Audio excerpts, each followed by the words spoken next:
Buenos días, mi nombre es Arturo Segarra, médico gastroenterólogo del Hospital Cayetano Heredia. Vamos a tratar el día de hoy el tema de pancreatitis aguda, básicamente una recopilación de las recomendaciones de las últimas guías. Y bueno, comenzamos con la presentación. Vamos a tratar de incidencia, clasificación, criterios diagnósticos, etiología, algunos predictores de severidad que son importantes, algunas características con respecto al manejo de la pancreatitis aguda y finalmente las complicaciones. ¿Okay? Bueno, dentro de la incidencia hay que recordar que es una patología bastante frecuente, sobre todo en las salas de emergencia a nivel mundial.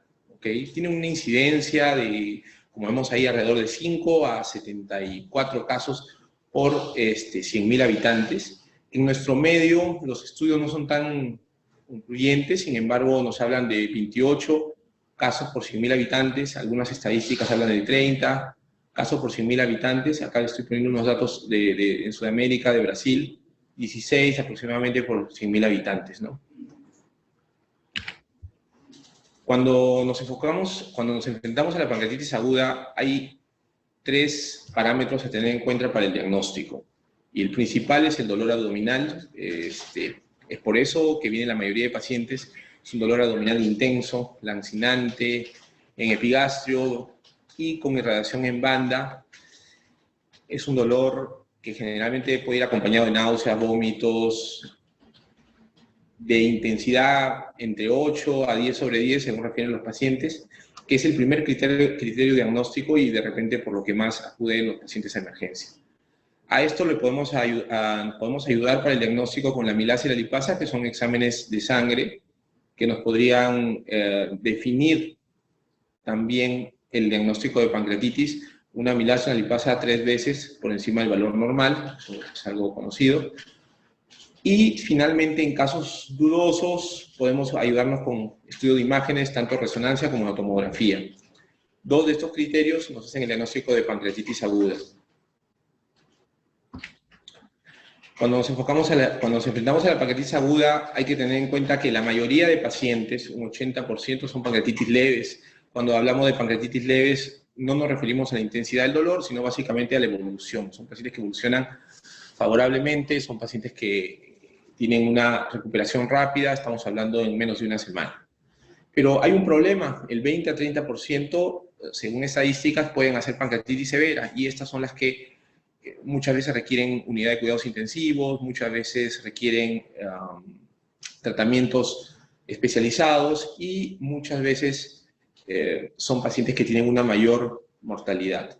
Vemos ahí que 20 a 40% desarrollan necrosis e infección, y esto obviamente empeora el pronóstico del paciente.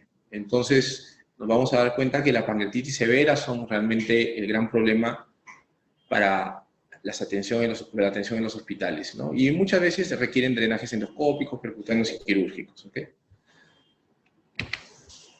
Bueno, dentro de la etiología, las pancreatitis se dividen en 2 grupos, básicamente pancreatitis biliares y pancreatitis no biliares. En nuestro medio, el 70%, de repente un 80%, son pancreatitis biliares, o sea, originada por cálculos en la vía biliar.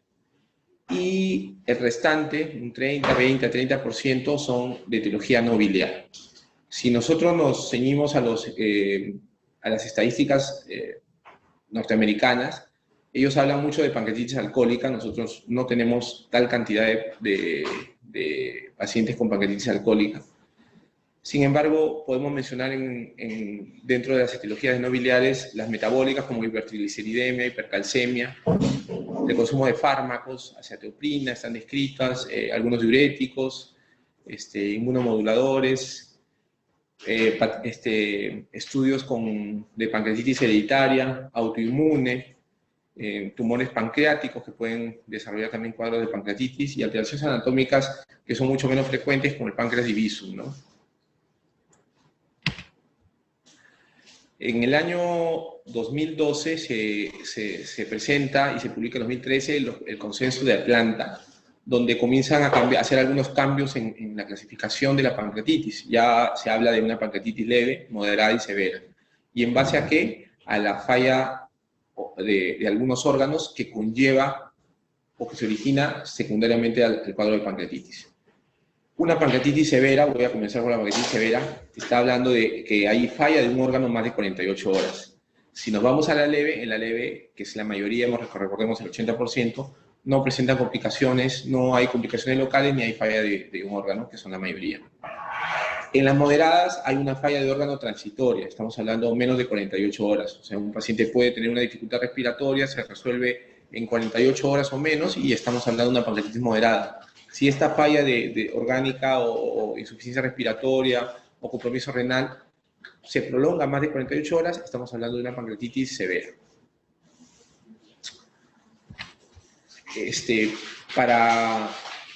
Dentro de este consenso, también se ponen los criterios para definir falla de órgano. Y ahí están, los vemos, la falla respiratoria, la insuficiencia renal y los problemas cardiovasculares. Entonces ellos consideran un puntaje mayor o igual a 2, igual o mayor a 2, estamos hablando ya de una falla de un órgano, ¿no? Entonces si tenemos un PAFI entre 220 o de 220, ya estamos hablando de falla respiratoria. Si tenemos una creatinina por encima de 2, 1.9 o 2, ya estamos hablando de una falla renal, y lo mismo con la parte cardiovascular. Si la presión arterial está a menos de 90, sin respuesta a líquidos, probablemente requiere inotrópicos, también estamos hablando de un compromiso vascular. Recordar también que es importante definir el tema de la mortalidad de la pancreatitis. En general, cuando hablamos de mortalidad en pancreatitis, estamos hablando, si hablamos globalmente, alrededor del 3 al 5% de los casos. Pero vamos a encontrarnos que las pancreatitis que tienen mayor mortalidad, obviamente son las pancreatitis severas, y muchas de ellas vienen con necrosis, y necrosis infectada con falla de multiorgánica. Estamos hablando de una mortalidad de 35% en este grupo. Con falla multiorgánica pero y necrosis, pero sin infección, estamos hablando casi de un 20%. Y finalmente, si es que no hay falla multiorgánica, pero hay necrosis, necrosis infectada, la mortalidad es 1.4%. Entonces acá podemos ver que la falla multiorgánica y la necrosis infectada es lo que cambia un poco el pronóstico y agrava y aumenta la mortalidad. Siempre se ha tratado de buscar un poquito cuáles son los predictores de severidad, básicamente para buscar qué paciente va a ir mal y qué paciente debo cuidarme, qué paciente tiene mayor riesgo de mortalidad o morbilidad, ¿no? Recordemos que muchos de estos scores de repente o escalas son conocidas para muchos de nosotros. El Apache es un score que se ha utilizado hace mucho, se utiliza todavía, pero tiene mucho tiempo. Básicamente tiene muchos parámetros, tanto desde el punto de vista hemodinámico como mortalidad en estos casos. Y los scores que también han salido, como el BISAP, que son scores más simplificados, que los vamos a ver, el Baltasar, que básicamente es un estudio, nos mide severidad en base a criterios tomográficos, el Ransom, también es otra escala, que también la conocemos. Hay parámetros como hemoconcentración y necrosis, ya sea vista de manera tomográfica, mayor del 30%, también son predictores de severidad. La obesidad también es un predictor de severidad, entre otros, ¿no? Acá les estoy mostrando la puntuación del score de Apache, que nos mide varios parámetros, y la verdad que a veces es un poquito engorroso desarrollarlo, pero mide desde el pH arterial, electrolitos, función renal, hematocrito, leucocitos, y es un predictor de que este paciente va a ir mal, ¿no? Recuerden que esto no te define severidad, sino es un predictor.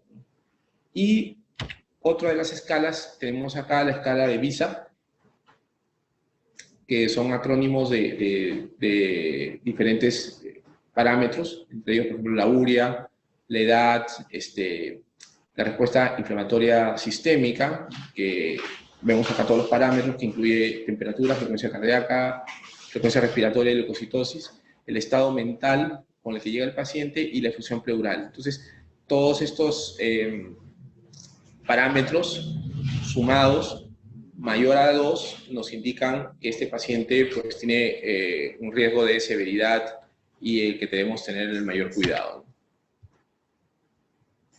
Bueno, con respecto al tema de manejo, el manejo de la pancreatitis aguda básicamente tiene varios enfoques. La parte nutricional, que es importantísimo. La mayoría de pacientes hemos dicho que tienen una recuperación rápida en 5 días, hasta una semana, pero el grupo de pacientes con pancreatitis moderada y algunos con pancreatitis severa van a requerir una nutrición especial, porque son pacientes que van a estar con un largo estadio en la institución, un largo estadio hospitalario, ¿no?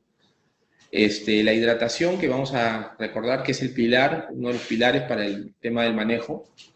¿Okay? Vamos a conversar sobre esto un poquito más adelante. El manejo de analgésicos, que es importantísimo. Esos pacientes, recordemos que llegan por dolor y el tipo de analgésicos también va a controlar un poco la sintomatología del paciente. El uso de antibióticos, vamos a ver cuándo sí, cuándo no, y básicamente la indicación de CEPRE o la angiografía endoscópica para extraer cálculos de la vía biliar. Recordemos que las pancreatitis agudas, la mayoría, un 70%, son originadas por coledocolitiasis, por lo menos en nuestro medio. Pasamos a la hidratación. La hidratación en la pancreatitis aguda se recomienda que sea enérgica. Algunos hablan de 500 cc a 250 cc por hora. Obviamente esto hay que individualizarlo de acuerdo al paciente. Hay pacientes que son mucho más complicados, que tienen comorbilidades como insuficiencia cardíaca o alguna patología, insuficiencia renal, que ya les dificulta el manejo de volumen. ¿Okay? En las primeras 12 a 24 horas es importantísimo una hidratación enérgica, que es lo que se recomienda. Esto básicamente para prevenir la hipovolemia y la hipoperfusión. ¿Okay? Las guías recomiendan el uso de solución salina. No hay estudios concluyentes sobre los beneficios de usar lactato de Ringer, o sea, se pueden utilizar cualquiera de los dos. Creo que lo que más contamos en emergencias son con solución salina a esta dosis de 500 a 250 cc por hora. Recordemos que la hidratación es dinámica, o sea, no es que el paciente se va a quedar con eso 2-3 días, sino hay que estar monitorizando. Algunos recomiendan también monitorizar la diuresis, un valor de 0.5 cc por kilo de peso por hora, más o menos una diuresis mayor de eso nos ayudaría a decir que el paciente está con una buena hidratación. Evaluación del hematocrito, recordemos que muchos pacientes llegan con hemoconcentración y eso nos habla de un parámetro de mal pronóstico. Entonces, si viene un paciente con concentración, lo hidrato, en los siguientes 24 o 48 horas le vuelvo a hacer un hematocrito para ver que esto se haya revertido, ¿no? Lo que comentábamos respecto al uso de analgésicos, ¿no? Los analgésicos que más se utilizan son los analgésicos opiáceos, desde petidina, morfina y sus derivados, ¿no? No se recomienda el uso de antiinflamatorios por el riesgo de injuria renal. Ya vamos a hablar un poquito más adelante sobre esto que puede conllevar algunos problemas para el paciente. Y en algunos casos se puede utilizar inclusive el manejo de anestesia epidural. No lo usamos frecuentemente en emergencia, pero en casos muy severos está descrito el uso de catéteres epidurales para que el paciente pueda tener una anestesia, una analgesia mucho más prolongada y una mejor recuperación de la parte del dolor. Hemos dicho que el dolor es muy intenso, ¿no? Con respecto al tratamiento antibiótico, lo primero que hay que recordar es que la profilaxis no está indicada, no mejora mortalidad, no mejora morbilidad, no tiene beneficios el usar profilaxis en un paciente con pancreatitis. Muchos de los cuadros de pancreatitis vienen con fiebre y es una tendencia, una tentación el usar antibióticos en estos casos.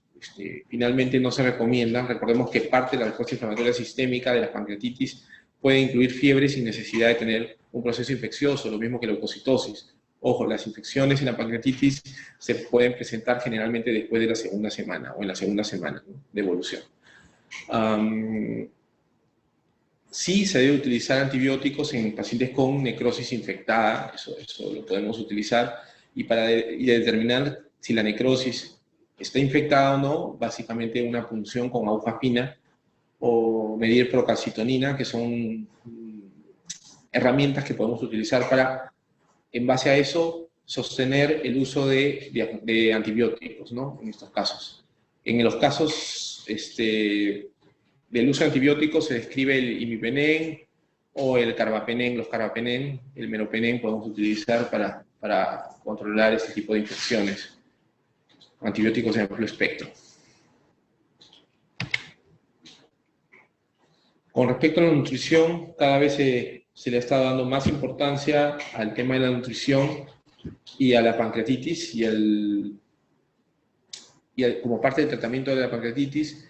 La nutrición enteral se recomienda sobre la parenteral. Recordemos que la nutrición enteral disminuye los riesgos de infección, disminuye la translocación bacteriana. ¿Okay? Las pancreatitis agudas severas y necrotizantes son en este grupo de pacientes. Cuando identificamos una pancreatitis necrotizante, una pancreatitis severa, ya debemos pensar en colocar una sonda nasoyunal, básicamente para nutrición, por todos los beneficios que están claramente establecidos en los estudios, ¿no? Del uso de nutrición enteral en este tipo de pacientes, sobre todo que van a estar un tiempo bastante prolongado de hospitalización. La nutrición enteral se recomienda en las primeras 48 horas, ya hemos dicho que reduce mortalidad, pero también reduce la falla orgánica múltiple. Hay estudios sobre el uso de sondas nasogástricas y en las pancreatitis agudas. Muchas guías recomiendan que se pueden utilizar. En nuestro medio utilizamos siempre sondas nasoyunales y eso implica la colocación con apoyo endoscópico, ¿no? Generalmente utilizan alguna fórmula enteral tipo Osmolite para nutrir a estos pacientes. Recordemos que los pacientes con pancreatitis aguda están en un estado hipercatabólico, por lo tanto necesitan ese soporte nutricional lo antes posible. Muy bien, pasamos a ver lo que es pancreatitis y CEPRE, o pancreatitis y colangiografía endoscópica. ¿Okay? No todos los pacientes que ingresan con una pancreatitis biliar requieren una CEPRE de emergencia o se les indica una CEPRE de emergencia.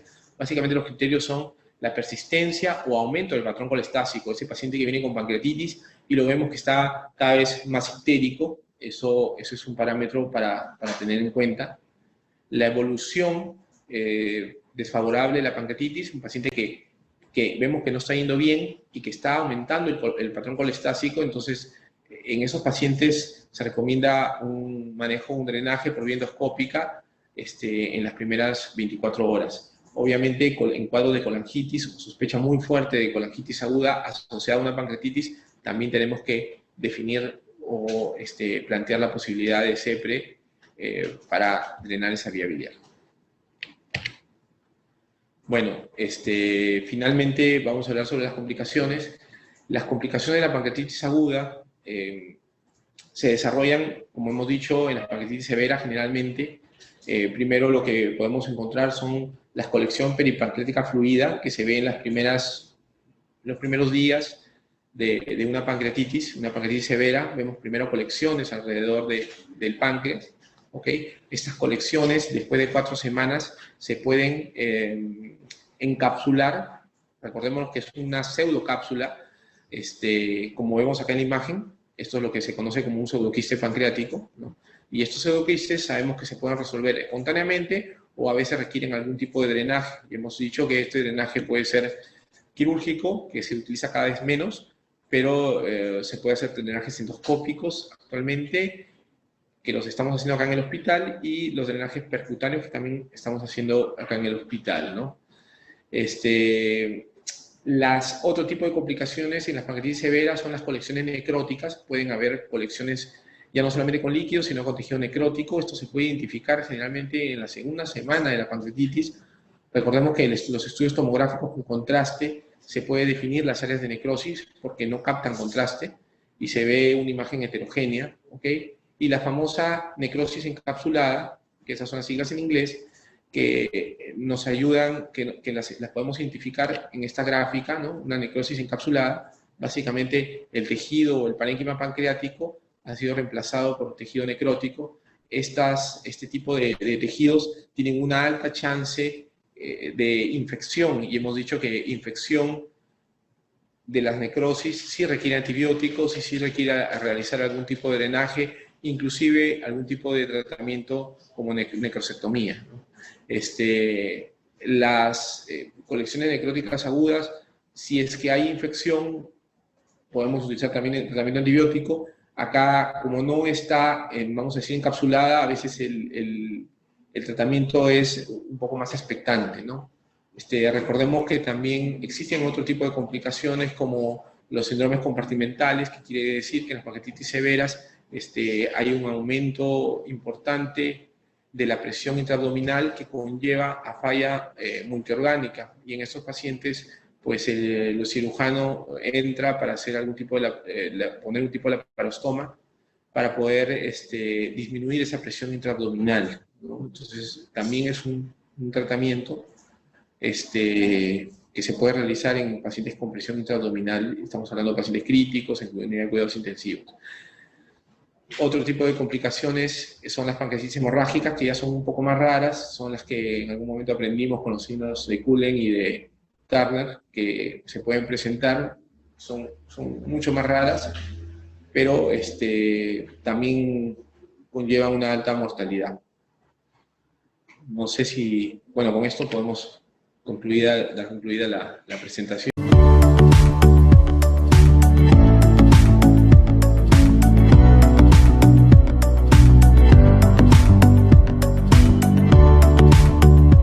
Gobierno del Perú. El Perú primero.